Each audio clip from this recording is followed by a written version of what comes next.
Lantakan sa trip natin kasama si Hazel Kawain. Talong, ampalaya at okra. Yan ang hindi mawawala sa putahing Pinoy na pinakbet. Pero sa Villasis, Pangasinan, may iba-iba silang bersyon ng pinakbet. Sa sahog at estilo ng pagluluto sila nagkakatalo. Isang beses kada linggo kung magluto ng pinakbet sa kanilang barangay si Marlon Olivar. Nagiging special daw ang kanilang pinakbet dahil sa mga inihahalong sahog. Nariyan ang kamote, patani at bagnet.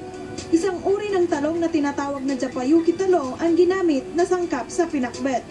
Yun ang isang kakaiba pa na isasawag namin, yung bilog na talong. Ang pinakbet naman ni Aling Gemma, hipon at liempo ang kanilang inihalo.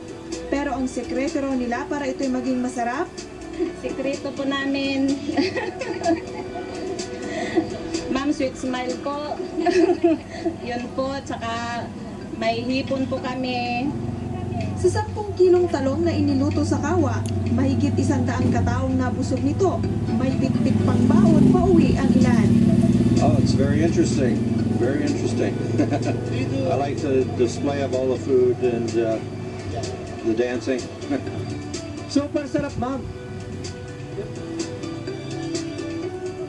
Bakit ba, ma'am, ibang luto ngayon kasi ang mga nagluto, mga special na mga tao magwiling.